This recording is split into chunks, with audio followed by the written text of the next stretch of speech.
Ignatius Press and the Augustine Institute present The Formed Book Club. Catholic book lovers unpacking good books, chapter by chapter. If you like us, please help us by subscribing and by reviewing us on Spotify, Apple Podcasts, or wherever you might listen. And don't forget to sign up for weekly updates and study questions at formedbookclub.ignatius.com. Welcome to the Formed Book Club again. We are continuing to discuss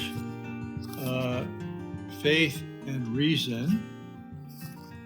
Philosophers Explain Their Turn to Catholicism. And we are going to begin this week with a chapter by someone who's very well known around the country. We, Ignatius Press, have already sold over 700,000 of his books over the last 10, 20 years. Peter Kreeft. And he titles his chapter, Why, ? Starting page 125. And you see Peter Kreeft, as Peter Kreeft, he always is, he's very genial and congenial. There's a good sense of humor, self-deprecatory, and you follow his quest of asking questions. Why this? Why that? Why not that? So let us. May I state another quality of Kreeft's that comes through this loud and clear? His playfulness. Yes. If we're going to, if I can join in the chorus of praise as well, I do think that he always reminds me of all contemporary writers, most of C.S. Lewis, because he has that ability to take all sorts of abstract and complicated philosophical ideas and make them accessible to people who are not philosophers such as myself. And so I very much appreciate it when I've got a popularizer who doesn't dumb down, but can actually, if you like, raise me up to where I need to be, because he has a language which enables me to connect with those ideas. Yes, I think it's very dangerous to compare anybody with C.S. Lewis because he was so brilliant. But that's been said by many. And I think he's a more folksy C.S. Lewis, a more American style C.S. Lewis. Even though he's on the East Coast, he does surf, so he's kind of a West Coast, by attribution or something. Yes. And he's got the clarity and that wisdom and the playfulness too. Yeah, and the way that he does something, the way he imagines people like JFK and C.S. Lewis and Aldous Huxley getting together after death. I mean, that all reminds me, of course, of Lewis, and it shouldn't surprise us because Peter Kreeft is always telling us how much C.S. Lewis was an influence upon him. So it's obviously rubbed off. He's also very respectful of his opponents, whoever they might be. Yes, sometimes too respectful of the. Father. I'm thinking of Islam, but because we want to respect Muslims, but not so much Islam, especially. I can respect radical Islam because they are being faithful to the literal interpretation of the Quran, which is militant. But I can respect them without justifying their views. Yeah, you make a very important point. We have to be charitable towards other human persons if they disagree with us, but we don't have to be charitable to a bad idea. So an abstract concept is not something we have to be charitable towards.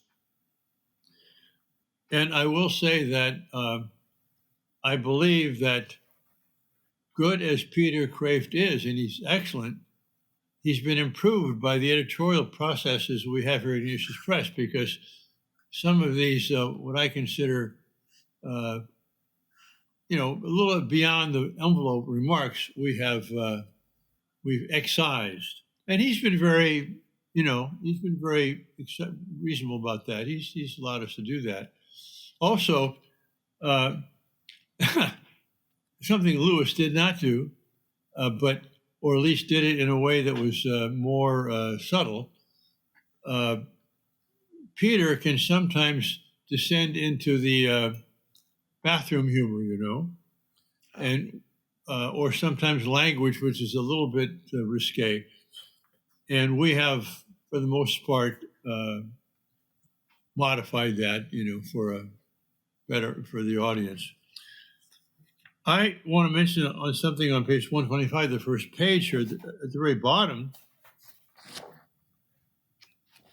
He says he read somewhere captioning a painting of Jesus on the cross. The caption said, "This is what I did for thee. What will you do for me?" Well, that is a very archetypical Ignatian reflection, because in the spiritual exercises, Ignatius has us meditate precisely on Christ crucified and asking the question, what have I done for you? What am I doing for you? What will I do for you? But this is not something esoteric. I mean, obviously, this is the heart of Christianity. So the fact that Ignatius and Peter Kreeft would come up with the same formulation doesn't necessarily mean there's a literary connection, but there's certainly a substantial or internal connection. So I'm going to go ahead. You stop me, okay? Because we had some technical problems here at Ignatius Press the last couple of days, and I like technical problems, but I also like to solve them, if possible. And so I've been up for a day and a half without much sleep. So that's my excuse for wandering on here. Page 126. Due to excellent English teachers in both high school and college, I came to love words, their beauty and power. And we've seen this in several of these essays already, the importance of certain teachers in one's life. And I can myself say the 4 best years of my overlong education were the 4 years of high school at the Jesuit school, Bellarmine in San Jose. And I think that's a time when young people, at least they were, maybe they still do or do not, I don't know, but you're asking questions about life, about yourself, about your role, about where you fit in and so on, and whether God exists, and if he does, what difference does it make? And to have, good role models and coaches too, especially high school, because a lot of kids, they play sports one kind or another. So any high school teachers out there listening, I want to encourage you. I mean, you are able to really help and deepen the wisdom and the faith of these young people who are looking for answers. And so he says in that paragraph at the middle, so I became a philosophy major mainly because of the example of William Henry Jellicoe, the best teacher I ever had. So he talked about high school first, and then in college, he had a very inspiring teacher. I mean, Vivian, you and Glenn had the same experience, right? Yes. Great English teachers and great philosophy teachers, and there's no question they made a profound impact. Well, you were not a Catholic at the time, and you had a Jewish professor, right? Right. My favorite college English teacher was a Catholic. But he was teaching English Renaissance literature, which was his specialty. But I could tell that he was a believer. I actually went after office hours and said, "You're a believer, aren't you?" Well, this is a state university, right? Arizona State. Yeah, it was a state university. I was at State University that time. I also had great teachers in a private school too. But yeah, and then the Jewish philosophy professor. Yeah, that was a double play right there. Double play for Jesus. That. But you were not a Catholic at the time. No. Was your Catholic professor embarrassed when you called him out on whether he was a believer, or did he not mind? No, he didn't mind at all, and he said, "Yes, you're absolutely right. I'm a Christian." And I said, "What church do you go to?" And he says, "I'm a Roman Catholic," and that was a shocker because after my conversion, I was hanging around with evangelical Christians, and they had nothing good to say about the Roman Catholic Church, and so. I was really, I'm intrigued. Why don't you explain that to me? Well, here I am. Okay. Okay. Well, on page 129, he kind of outlines what he's going to do. Of course, well, before you go there, Father, I just want to Yes. point something out about Kreeft that does distinguish him from some of the other writers in this book so far. On 126, he says, I never seriously doubted the truth of my Christian faith. That does make him unique among the group in this book, that he really had the grace of faith. Even though he had all these questions, the core of the thing he did not doubt. Yeah, that's interesting though, because what that begs for me, especially if we want a philosophical plane here, is why? Why did you never doubt? Because obviously the others did, and just merely saying I never seriously doubted the truth of my Christian faith. I want to know why, and what was it about the Christian faith that was strong enough in terms of philosophy, right?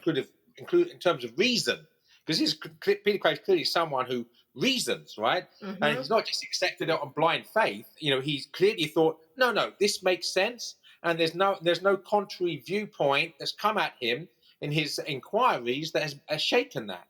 So I want to know, what was it about the Christian faith that he was always basically certain was true? Because that's not answered here, and that I think is a vacuum. He does give a little bit of a clue on 127 at the bottom there, where he says, I was not a rebel, but an explorer. And if you notice, the other authors, they were discreet about it, but it's interesting how through adolescence, at the very time, or young adulthood, at the very time that you suddenly doubt God's existence is the same time that morally you're being grievously tempted. And, those two things often go together, right? The forbidden fruit, the call of the forbidden fruit is so strong. It sure is convenient if at the same time, God, what about, I'm not so sure. If someone were to suggest at that moment God doesn't exist, it's quite convenient fact. Exactly. And it's just possible that Kreeft is one of those rare but beautiful, sort of pure souls, like a Therese of Lisieux, or, it's a total grace, of course, that for whatever reasons in their upbringing or whatever, that there's a purity there that through God's gift of grace they retained. And it's a beautiful thing when you see it, because it is, I think, more rare than not. Yeah. And as we're proceeding through this book, I am appreciating more its value in that you see these people who really are asking questions. They're trying to find out the truth. They're seeking for something which will satisfy their intellectual desires. And just to watch them, the process they go through, it's for those who haven't gone through it like that, it's a great consolation to see that these people, they didn't start in the Catholic Church, or they might have, but then fell away. But what brought them back, was, on the one hand, it was not letting a question go, but pursuing it to its conclusion. And at the same time, seeing people who aren't philosophers for the most part, living the faith. And then the third part, which we'll see here also, is the beauty of art and architecture and the beauty. Yeah. I agree with you, though, Father. As I've been reading through this for our discussions, I'm just so grateful that Ignatius Press published this. There are so many good witnesses from a perspective of reason, and it's so important. This connection between faith and reason. This is a wonderful book because they're all very good philosophers coming. All their paths are slightly different, and all of them are rational paths. And I think it's all very important in our day and age for people to be able to pick up this book, and you're going to basically be convinced, unless you're invincibly ignorant. That basically come at the Catholic Church from basically any direction you like, from atheism, Protestantism, wherever, and you're going to come to the conclusion that faith and reason meet in the magisterium of the Church. Yes, I agree totally with that. At the same time, I'm impressed by how, in every case, I believe so far, that these professional thinkers or these philosophers who have this quest for truth, at the same time, were moved by a Catholic family, or another Catholic professor who they saw going to church, or you know, reading other authors, literary authors, or art, and those things. I mean, as I said in a previous session, that when you go out, when you have the wrong premises, all roads lead away from Rome. Right. But if you just look at life and experience, that's where all roads lead to Rome. Yeah, and I do think that ultimately reason, because faith and reason are wedded, that I do believe ultimately sanity and sanctity are one. In other words, that reason is incarnated in love ultimately. So when all these connections you're talking about are not emotional in some sort of irrational sense, they are merely love incarnate. And love, love ultimately is rational. It's the logos. So we shouldn't be that surprised that part of this process of purely abstract reasoning is concretized in caritas. So I was trying to get to page 129. We have a good conversation here, but that new section there, he outlines what he's going to do. Mm-hmm.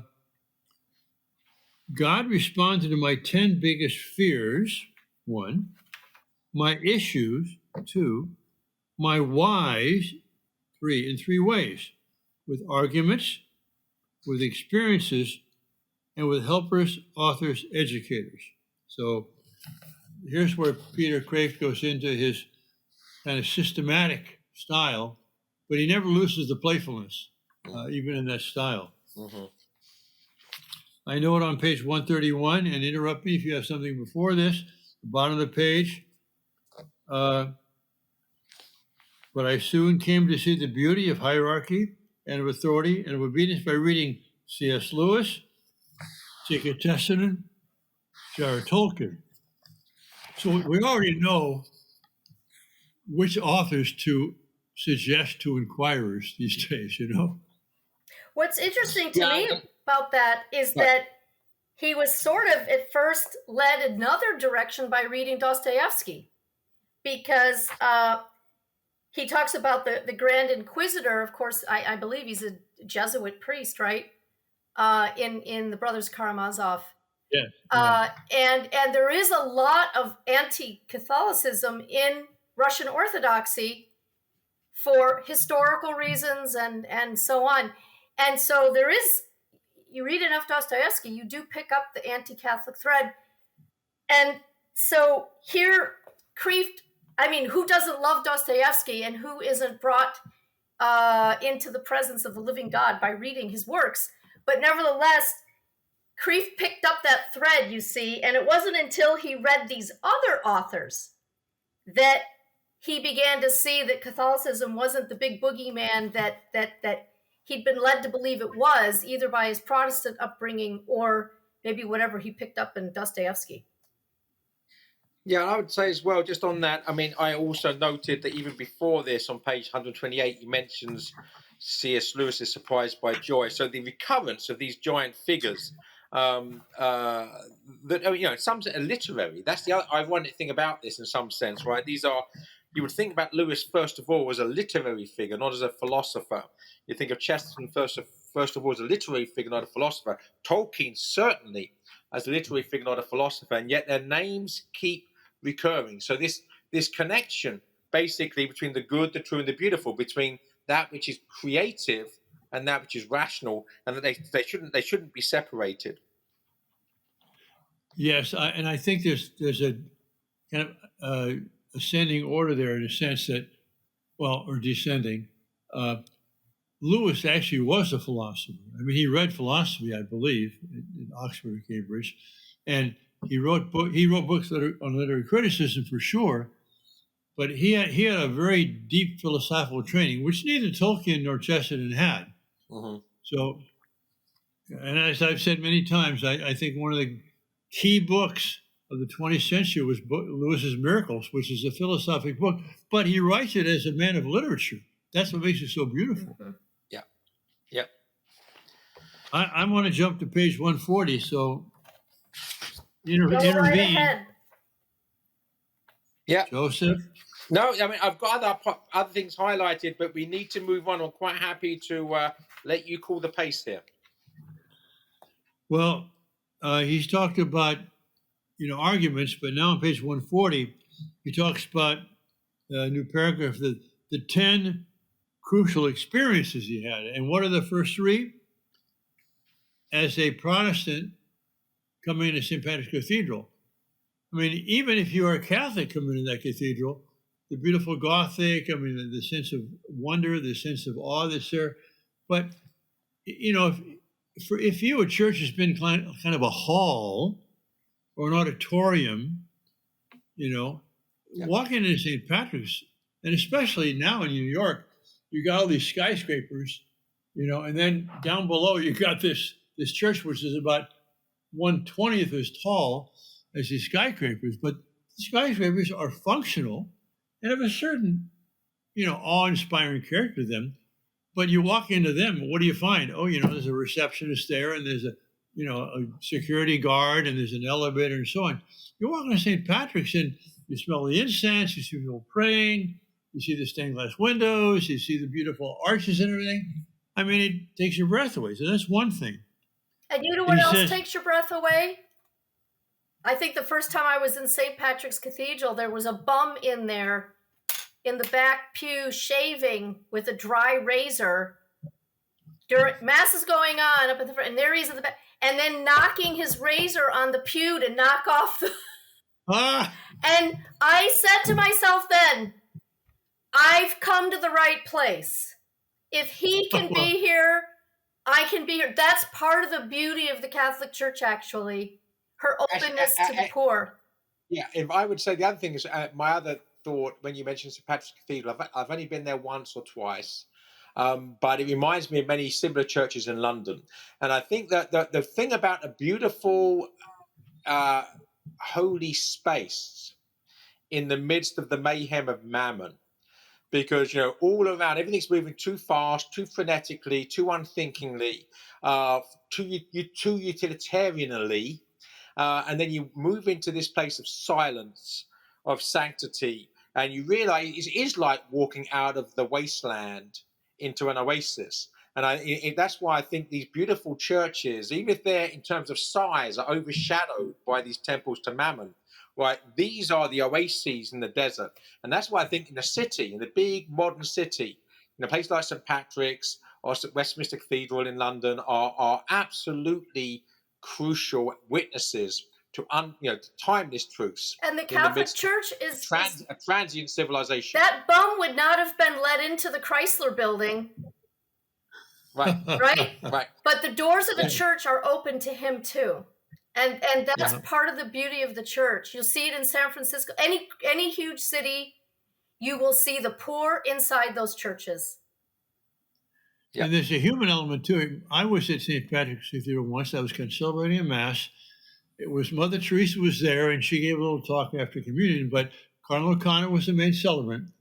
And I remember sitting in the sanctuary there, and during the offertory, as the ushers came up with his little baskets, I noticed a guy in the first row, he pulled out his wallet and he gave a few bills to his little son there and had his son put the money in the basket. I noticed that. Well, then Cardinal O'Connor stopped the proceeding. He said, I want to mention something to you people here. What just happened there? This father was teaching his son how to be generous and beautiful. So on that same paragraph in 140 about St. Patrick's, the shafts of its beauty pierced my heart. Mm-hmm.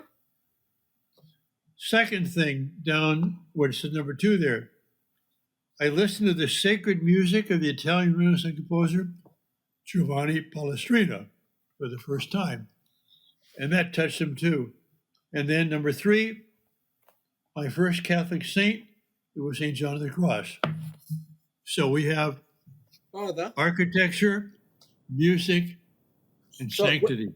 whereabouts is the shaft of? Oh, found it. And that's just a beautiful sentence. And I want to. I just want that. Shaft is beauty, pierced my heart. Okay, sorry, couldn't find it.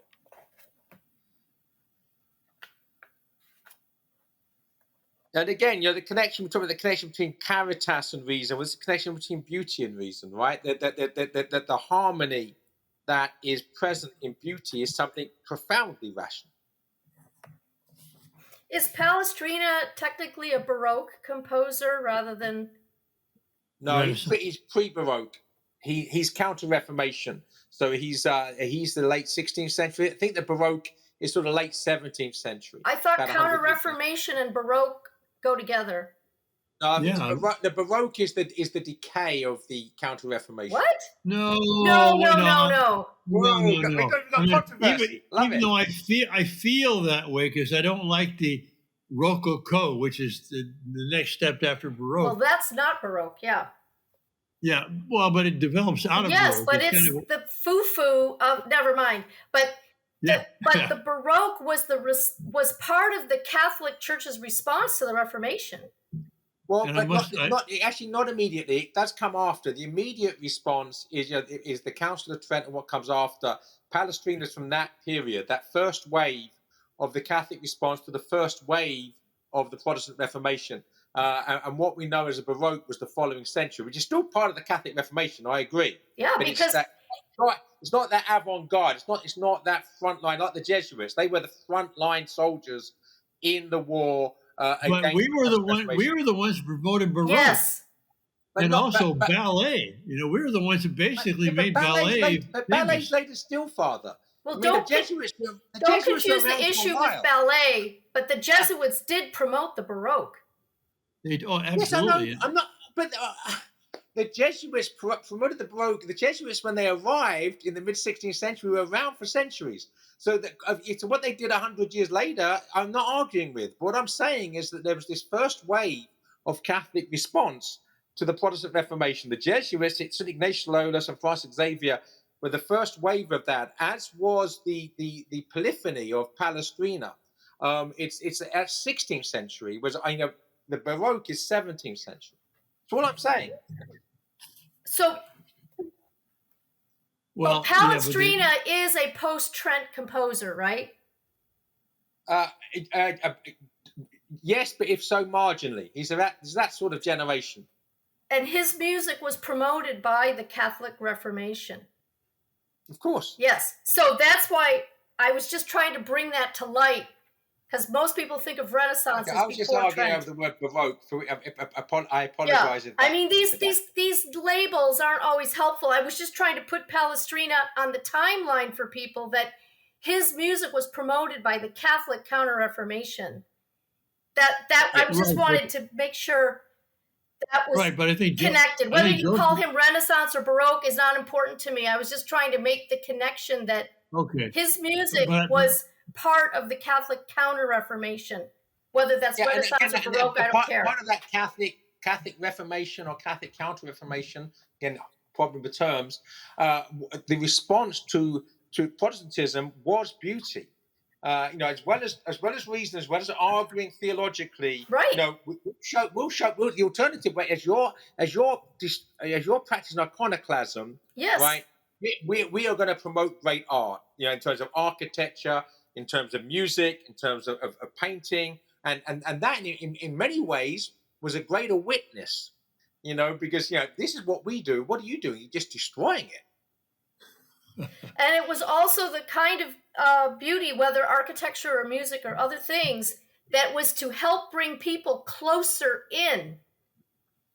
Like getting rid of the grills between the sanctuary and the nave, and opening up, letting people come up to the rail to receive communion, these kinds of things.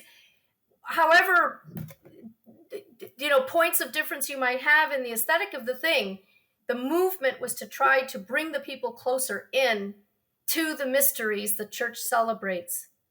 And you're absolutely right. The Jesuits were on the cutting edge of going to the farthest ends of the earth to do that.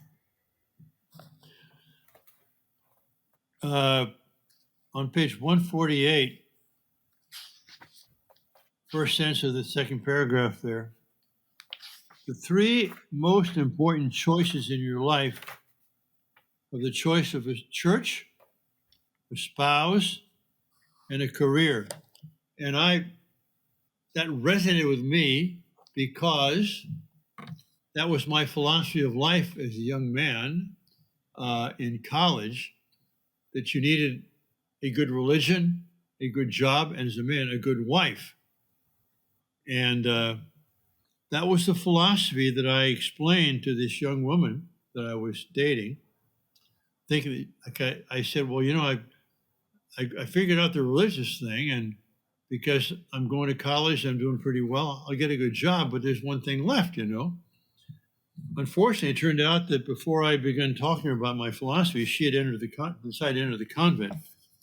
So that was the jumping off for my vocation. But one thing I would say, Father, irrespective of what might have been wistfulness that we all have when we look back, you did it, right? I mean, the three most important choices in your life are the choice of a church, the choice of a spouse. Well, you're a Catholic priest, you've chosen the spouse, right? You've chosen the church. Right.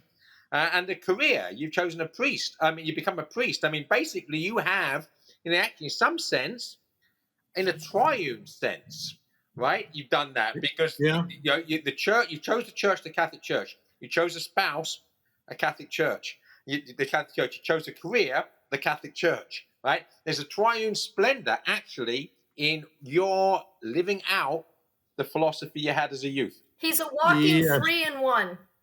He is. Well, He's a walking Trinity. I wouldn't say I chose the church as my spouse or the priesthood as my career. God chose me, and I went in kicking and screaming. So I'm not gonna take credit for the choice. So, anything else on Peter? By the way, he pronounces the name Kreeft, which means crab in Dutch in Dutch language. Yeah, he corrected me. That's why I always call him Peter Kreeft. When you're actually corrected by Kreeft himself, you have no choice afterwards but to conform. The only thing I would say is that just by way of, we don't have to read them all, but at the footnote there on page 148, footnote 23, he gives a list of God also put the books I needed into my life at the right time. Yes, and there's a whole list there. Frank Sheen, Maisie Ward, St. Augustine, G.K. Chesterton, Fulton Sheen, Etienne. Is it Gilson or Gilson, by the way? Gilson. Etienne Gilson. So all these giant Mortimer Adler's 10 Philosophical Mistakes. I mean, all these wonderful, great books in this sort of lesser sense in most cases that have obviously been so crucial to so many people. These were also very important to Peter Kreeft. Mm-hmm. Yeah, Ronald Knox he mentions too. Yeah. And of course, Mortimer Adler was a Jew, and but he became a Catholic until he was 90. He became a Catholic at 94, just before he died. But he had already become an Episcopalian Christian before that. Yeah. Which, as we've also seen in this book, that sort of halfway point that people get to, but then they go all the way. Anyway. Well, so do we have time for another chapter? We're over half an hour already. I suggest probably we shouldn't. All right. Well, let's conclude it. But we're towards the end of this book, and going forward, I want to mention our next two books we're going to discuss. One is American Pilgrimage, a historic journey through Catholic life in the New World. So basically, this is a story about Catholics in America, in North America, in its founding period. And then we've decided we want to discuss, again, a book by de Lubac, the Drama of Atheist Humanism. Now, that is a very important book. I think it's quite contemporary in a certain sense. But it's not light reading, and it's 500 pages long. So those who want to follow us in this, I encourage you to start reading this now, get it, and start taking a look at it. American Pilgrimage is very fascinating, but it's narrative, so it's not going to be as much of a challenge for understanding. And that's the one we're doing first, right, Father? We're doing American Pilgrimage first. So great. All those who are out there, or maybe there's not many of you, we don't know. Hope to see you next week. God bless you all. If you enjoyed this discussion, please help spread the word about the Forum Book Club by subscribing to the podcast and writing a review. You can sign up for weekly updates at forumbookclub.ignatius.com.